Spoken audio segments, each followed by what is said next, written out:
In this last segment, we're going to look at the problem of testing whether a given graph is bipartite or not. And of course, we are again in the dense graph model, which means that the type of queries we can ask are of the form, is there an edge between these two vertices, say u and v? And using those queries, we must answer the question whether the graph is bipartite. And let's remind ourselves what we mean by a graph being a bipartite graph.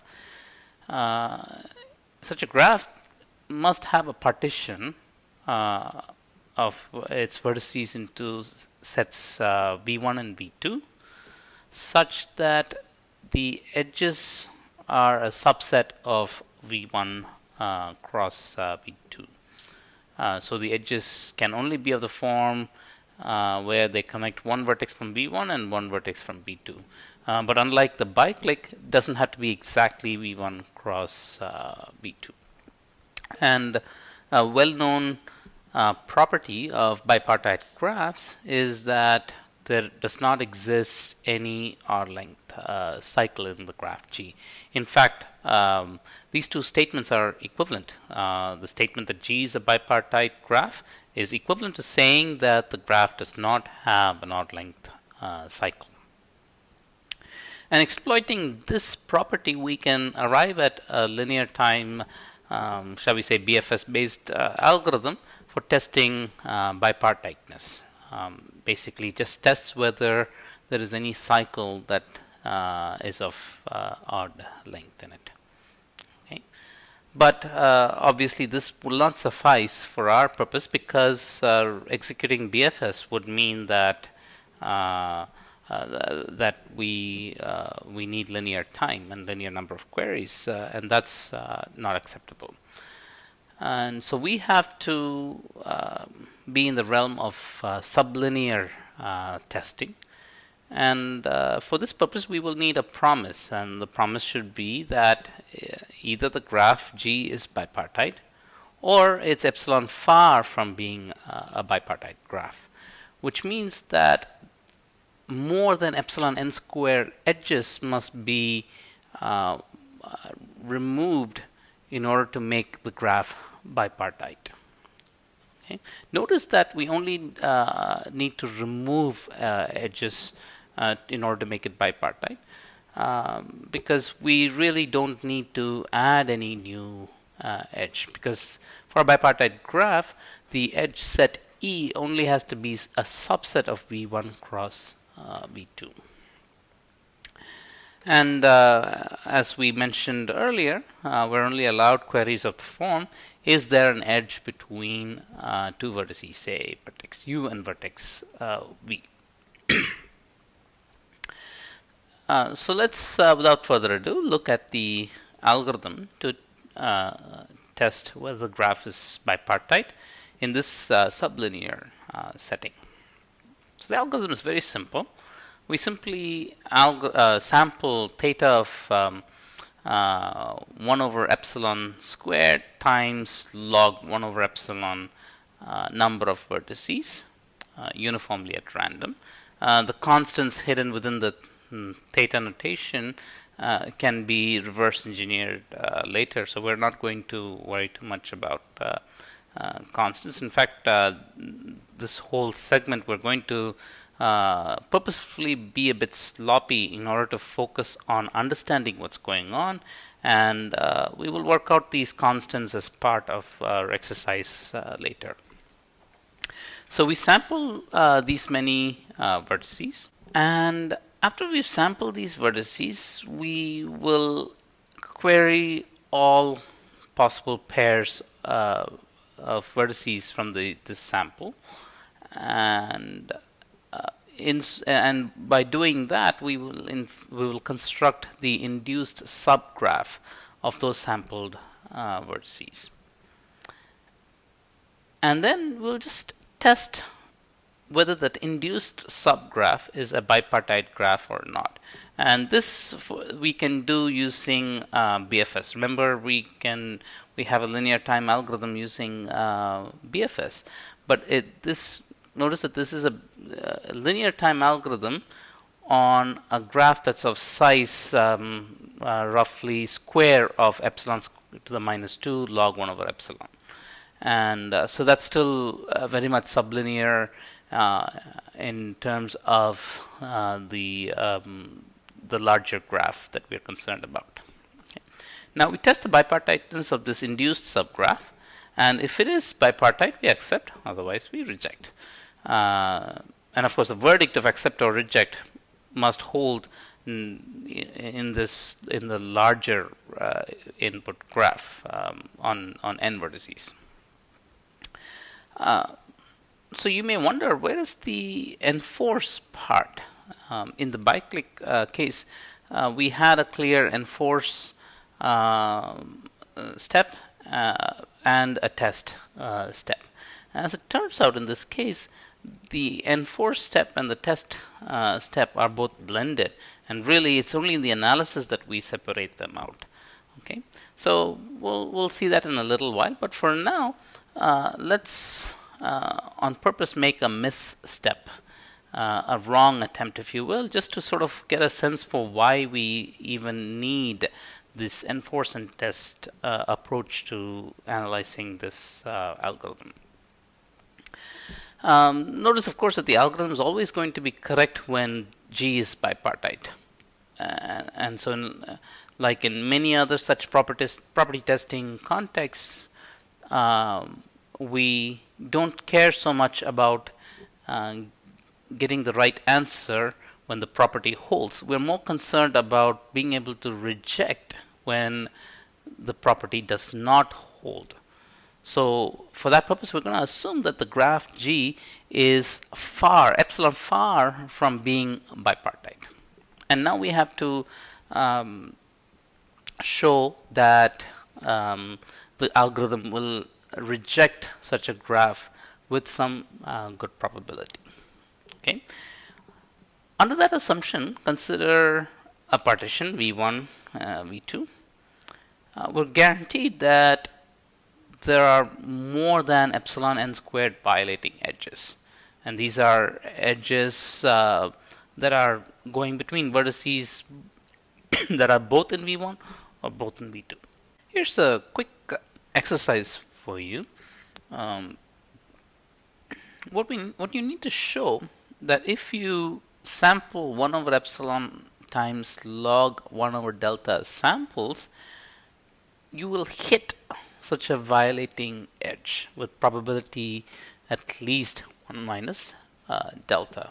So for this, you will have to look at the probability that each sample, and here we're sampling edges in some sense, each sample will be a violating edge with probability epsilon, and so within each sample will not be a violating edge with probability 1 minus epsilon, and we have a 1 over epsilon times log 1 over delta such samples.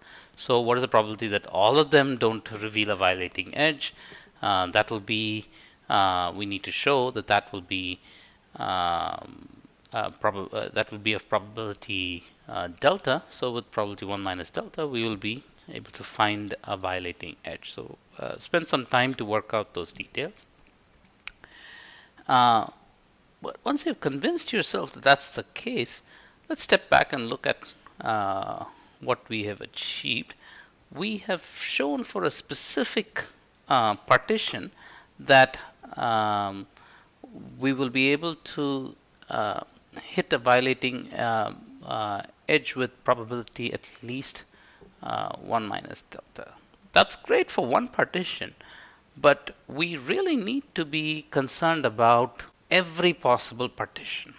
And here lies the problem, because the number of partitions is 2 raised to the cardinality of the vertex set. And union bound is the only option at our disposal right now, and that's not going to work. So the probability of failing is at most delta, but then if you multiply 2 raised to the cardinality of v times delta and still want that to be a small constants, then delta must be extremely small.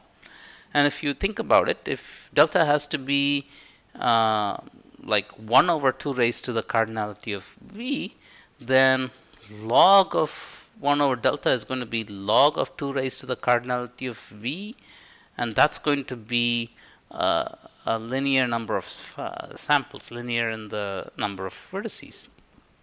That's just an unacceptable number of samples. We want our algorithm to be able to operate under a far fewer number of samples.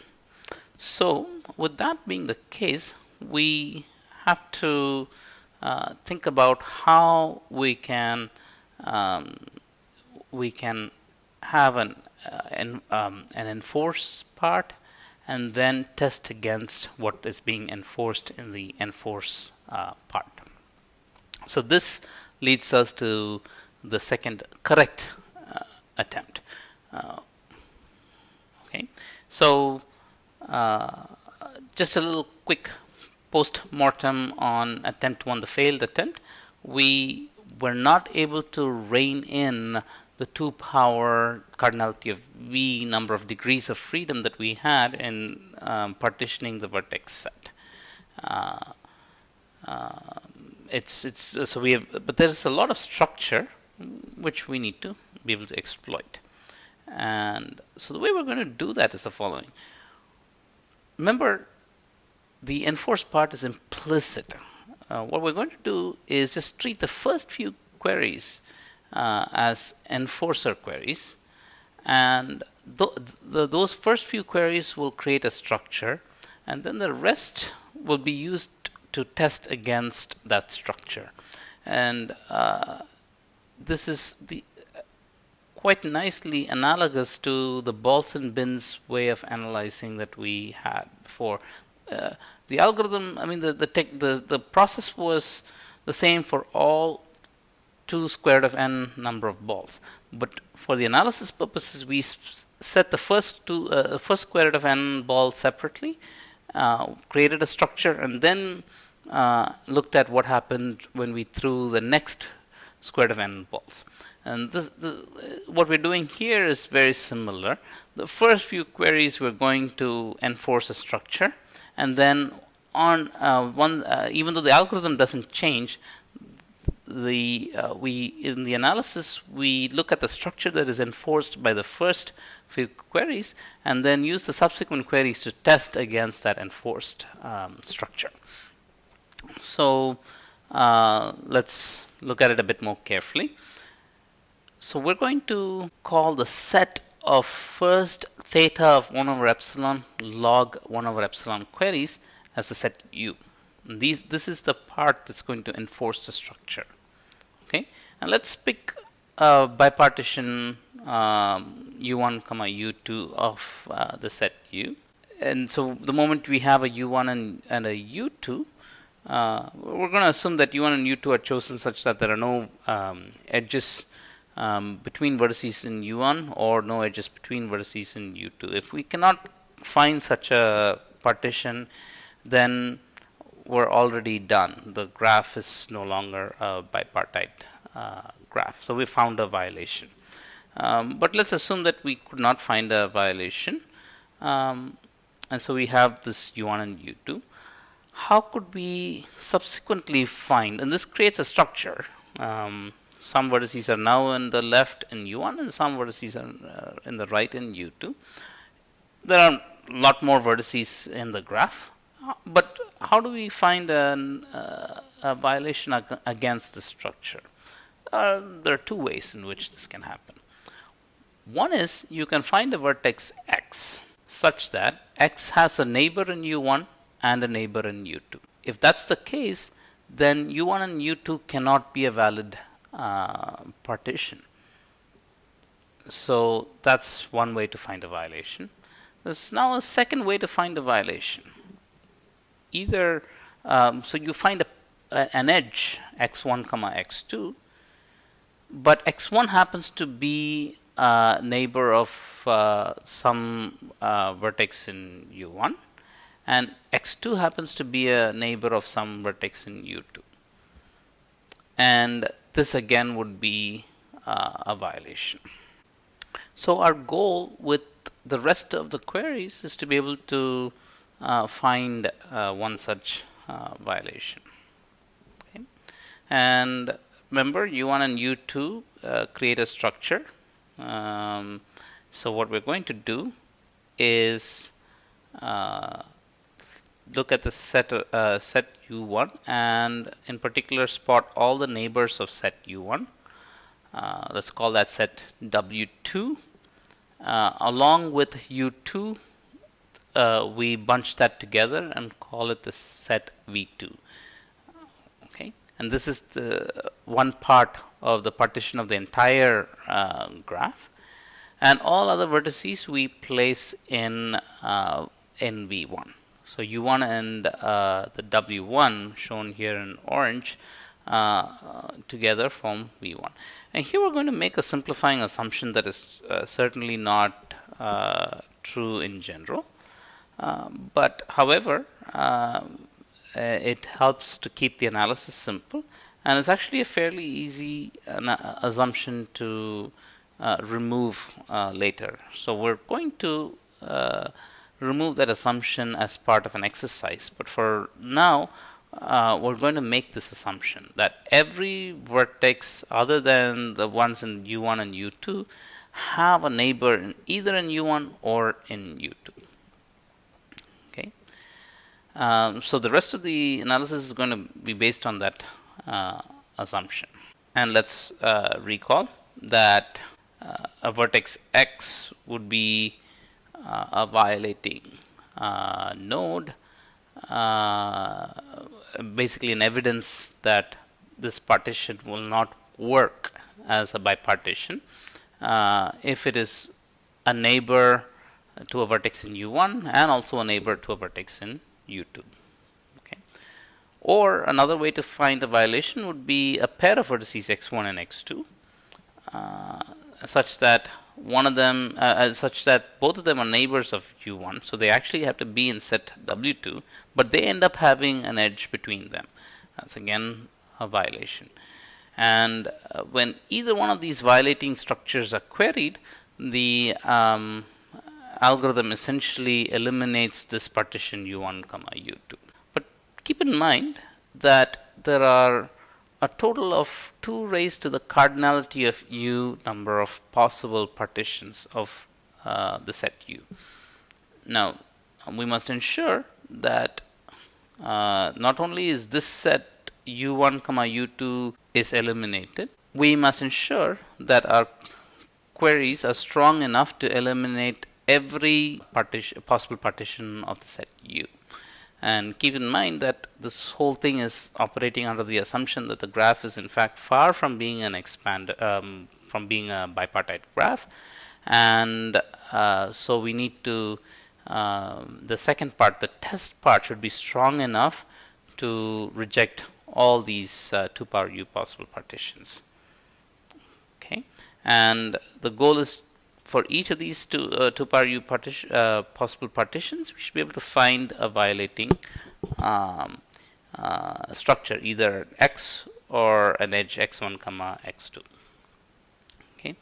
Now, for this purpose, we set the test part. That's the set W, which is the next set of theta of epsilon to the minus 2 log 1 over epsilon number of vertices queried after the U, and we treat them as pairs because we want to get either an x or an x1, x2. For simplicity, we're going to treat this set W as pairs.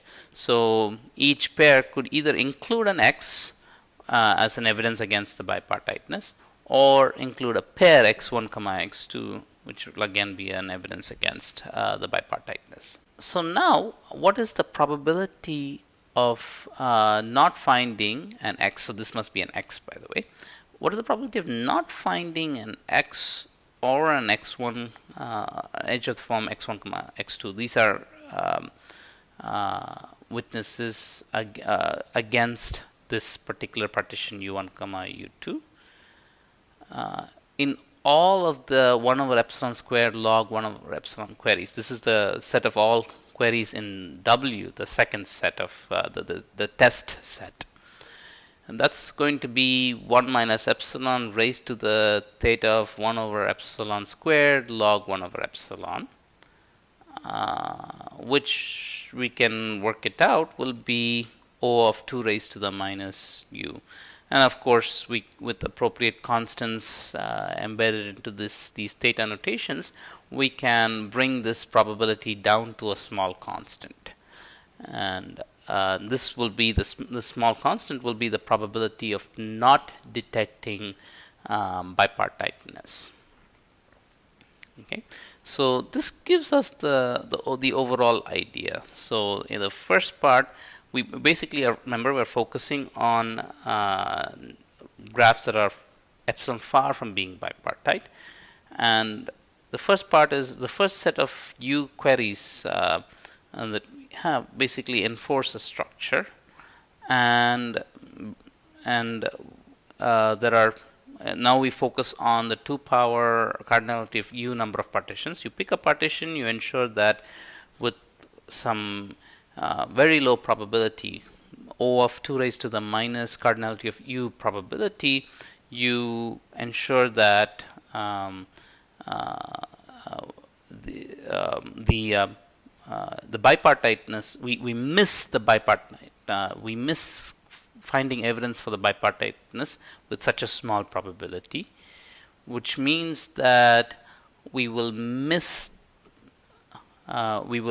detect the non-bipartiteness with, again, very low probability, even when we consider all the 2 power cardinality of U number of partitions. And so overall, the probability that we will not detect will be brought down to a constant, and that's a small constant, and that's our final goal, which we have achieved. But there are a few details that need to be worked out. So there are two exercises that we need to complete. First one, we need to reverse engineer the analysis to ensure that the algorithm detects non-bipartiteness with some reasonably good probability, say 5 over 6. And then that's fairly easy. And then the interesting challenge would be to remove the assumption that we made. Remember, we made the assumption that all vertices that are not in U are neighbors of U. And we need to ensure that that assumption is removed. And that will again be an exercise that we will work out. So that brings us to the end of our lecture on this enforce and test technique for property testing that especially is useful in the context of dense graph property testing problems.